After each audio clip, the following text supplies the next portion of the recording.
The New Mexico sun had no mercy in the summer of 1873.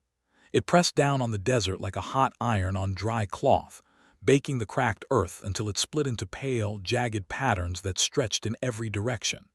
Heat shimmered off the ground in waves, distorting the distant mesas into blurry, ghost-like shapes. And through it all, moving slowly across the ancient trail like a river of wool, came Eli Calloway's herd. Eli rode at the rear on his brown mare, Cora, his hat pulled low against the glare. He was a quiet man, the kind the frontier quietly respected. Broad-shouldered, with sun-darkened skin and hands roughened by years of rope and weather. A short beard covered a jaw that rarely opened unless there was something worth saying. At 32, he had the calm of someone who had already survived the worst life could offer and simply kept walking. He was moving the flock northeast, toward the water basin near Copper Ridge. It was a 3-day journey across open desert, and he had made it a dozen times before.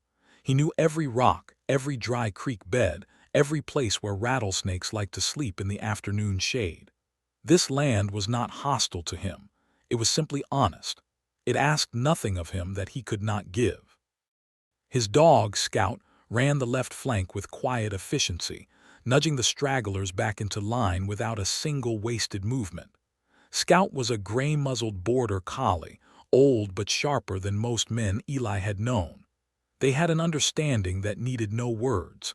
It was Scout who stopped first. The dog halted suddenly, ears pinned forward, body low. A sound, barely a sound at all, more like a feeling carried on the dry wind. Scout turned toward a cluster of large sandstone boulders sitting roughly 40 yards off the trail, half buried in the desert floor like the knuckles of some buried giant. Eli pulled Cora to a stop and watched the dog. In 15 years, Scout had never raised a false alarm. He dismounted slowly, looped the reins around a nearby shrub and approached the boulders on foot, one hand resting near the pistol on his hip, not drawing it, just acknowledging it was there. The sheep moved on without him, trained well enough to hold the trail for short distances. He rounded the largest rock, and he stopped cold. There, pressed into a narrow wedge of shadow between two boulders, was a woman. She was young, mid-20s, perhaps, wearing a wedding dress. White, or it had been once. Now it was streaked with dust and desert red, the hem torn, the sleeves pulled loose at the shoulders. Her dark hair had collapsed from whatever careful arrangement it had been in, hanging across her face in damp, tangled strands. Her wrists were bound in front of her with a short length of rope, her fingers pale where the knot bit in. She was alive, barely. Her lips were cracked and colorless, her breathing shallow. At the sound of Eli's boots on gravel, her eyes snapped open, dark brown, wide with terror. She pressed herself harder against the rock, pulling her bound hands to her chest. "Stay back," she rasped. Her voice was almost gone, scraped dry by heat and thirst, but the warning in it was real. "I'll scream." Eli stopped moving immediately. He crouched down to her level, bringing himself below her eyeline, something he had learned long ago with frightened animals. "Make yourself smaller, make yourself safe." "I'm not going to hurt you," he said quietly. "My name is Eli Calloway. I run sheep. I was just passing through." She stared at him, calculating, searching his face for the lie. He pulled the canteen from his belt and held it toward her. He did not move closer. He simply held it out and waited. A long moment passed. Then her bound hands reached forward, trembling, and took it. She drank with the desperation of someone who had stopped believing water was real. Eli said nothing. He let her drink. When she finally lowered the canteen, her eyes were clearer, steadier, and still deeply afraid. "Did Cole send you?" she whispered. "I don't know anyone named Cole," Eli said honestly. She studied him again.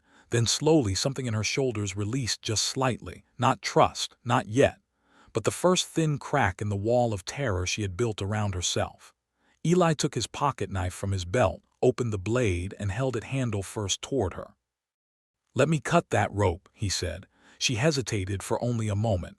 Then she extended her wrists. As the rope fell away and she winced at the return of feeling to her fingers, Eli looked out beyond the boulders.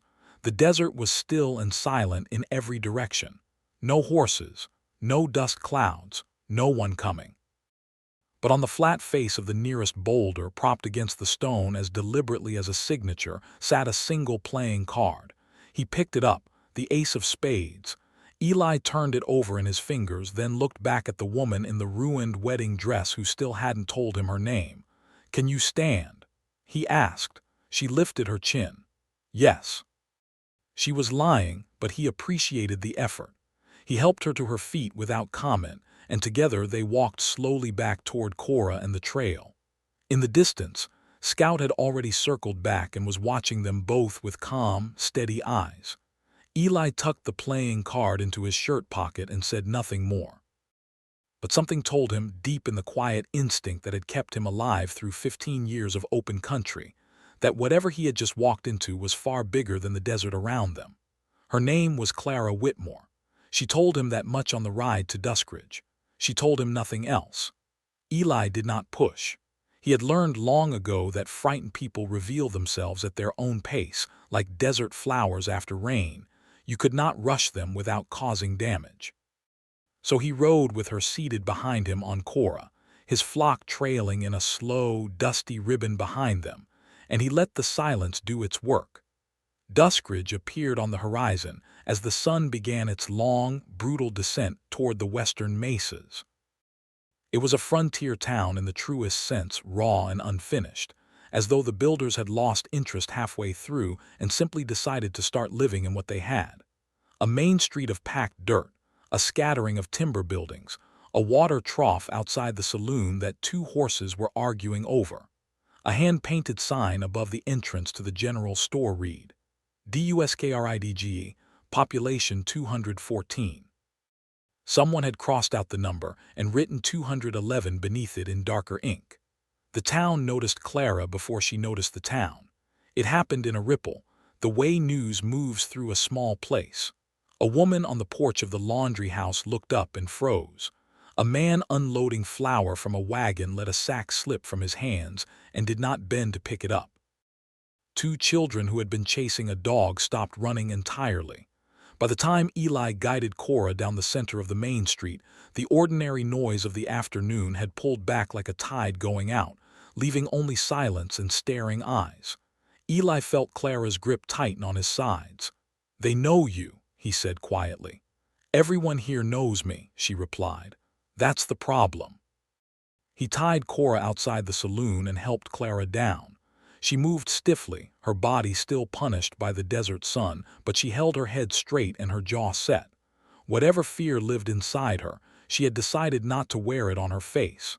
Eli respected that deeply. Inside, the saloon dimmed the heat by several degrees. A bartender polished a glass with focused intensity, the way men do when they are pretending not to see something. 3 card players at a corner table had gone completely still. A fourth man, large and unhurried, sat alone near the window with a tin cup of coffee. He wore a sheriff's badge that caught what little light came through the dusty glass.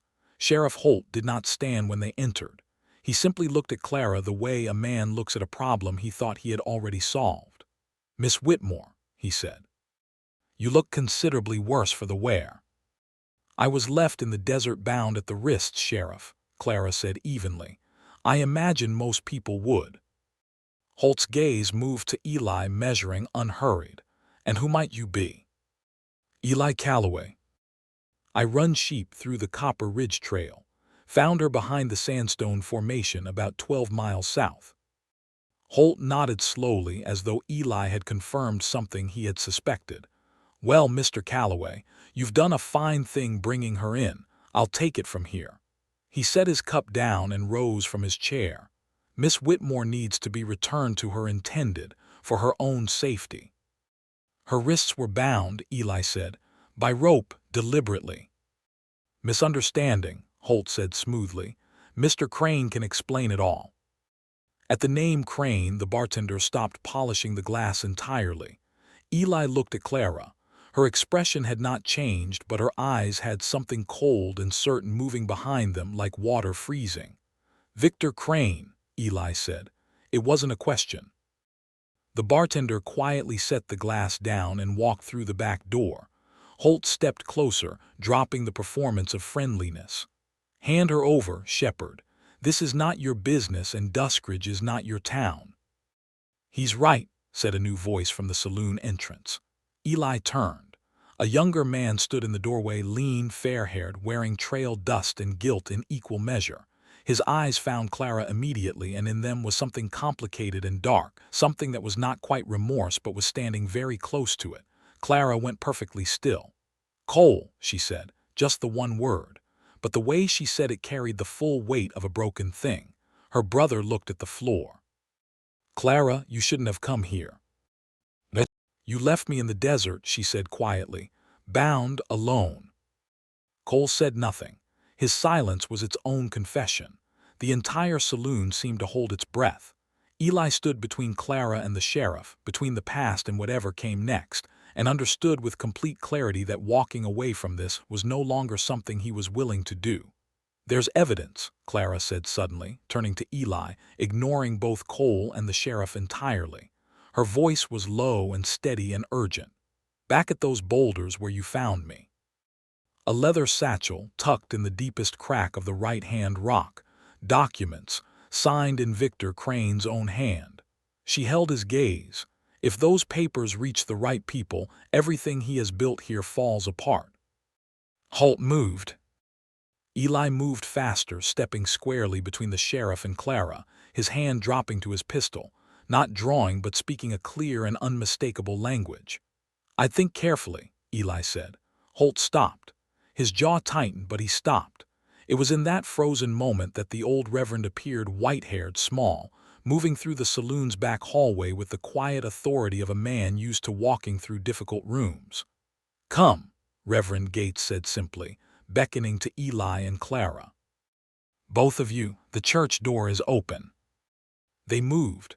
Behind them, Sheriff Holt called out, something between a warning and a threat. Neither of them looked back. They had barely reached the church steps when the sound rolled in from the edge of town, the heavy, deliberate percussion of many hooves on dry earth. Eli turned. 6 riders came down the main street in a slow, wide line, raising a curtain of pale dust behind them. At the center, on a black horse that cost more than most men in Duskridge would earn in a year, rode a man in a clean, dark coat. He was smiling. Victor Crane had come to collect what he considered his.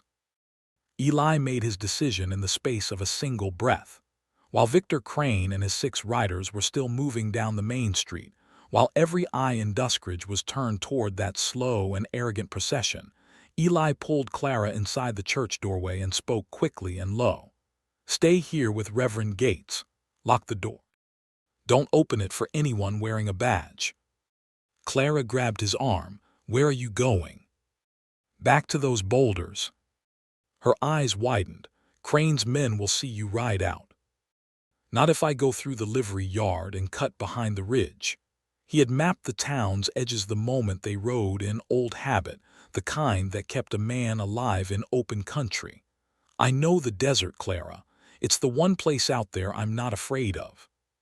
She held his gaze for a moment, and something passed between them, not a promise exactly, but the shape of one. She released his arm. Eli slipped out the side door. He moved fast and low through the back alleys of Duskridge, retrieved Cora from the post where Scout was faithfully waiting, and rode hard out of town through the livery yard before Crane's procession had even reached the saloon. The desert swallowed him whole, and he pushed Cora into a full gallop across the open flats. Behind him he heard a shout, then hoofbeats. They had seen him after all. 3 riders broke from Crane's group and gave chase, their horses kicking up a long tail of dust against the darkening sky. Eli did not panic. He breathed slowly and thought of the land, every fold and feature of it that he had learned over 15 years of moving sheep through its bones. He veered sharply east toward a narrow canyon cut he knew sat invisible from a distance, its entrance hidden behind an angle of low red rock. He had sheltered his flock in that cut during a lightning storm 2 summers past. He knew exactly how wide it ran and exactly where it emptied out. The riders did not know any of that. He disappeared into the canyon. They followed, and immediately their speed became a disadvantage, the narrow walls forcing them single file, their momentum broken. Eli, already through, emerged on the far side and swung south, doubling back toward the boulder formation at an angle that left his pursuers pointed entirely the wrong direction. He found the boulders in the gray-gold light of the falling afternoon. The satchel was exactly where Clara had described, wedged deep in the crack of the right-hand rock, wrapped in oilcloth against the dust. He pulled it free, tucked it inside his coat against his chest, and rode back toward Duskridge at a dead run. He arrived to chaos. Victor Crane had dismounted and positioned himself in the center of the main street, his men fanned behind him. Reverend Gates stood on the church steps with quiet defiance, arms spread, refusing to move. A small crowd of townspeople had gathered, ranchers, shopkeepers, ordinary men and women, held back not by courage but by the guns on Crane's men's hips. Crane was speaking smooth and loud, performing for the audience, painting Clara as unstable and himself as the wounded party. He was good at it. Eli could see it working on some faces in the crowd. He rode straight into the center of the street and stopped. Crane turned, and for the first time his smile faltered. Eli reached into his coat and pulled out the satchel. He opened it, removed the documents, and held them up so the crowd could see. "My name is Eli Calloway," he said, loud and even, the voice he used to steady a frightened herd. "I'm nobody important, just a shepherd passing through." He looked at the papers in his hand. "But I can read, and I'd like to read something to this town." He read everything. The forged land deeds, names the crowd recognized, ranchers standing right there in the street. The signed letter in Crane's own handwriting, instructing a land agent to backdate purchase records on 3 separate properties. The figures, the dates, the names. The silence that followed was enormous.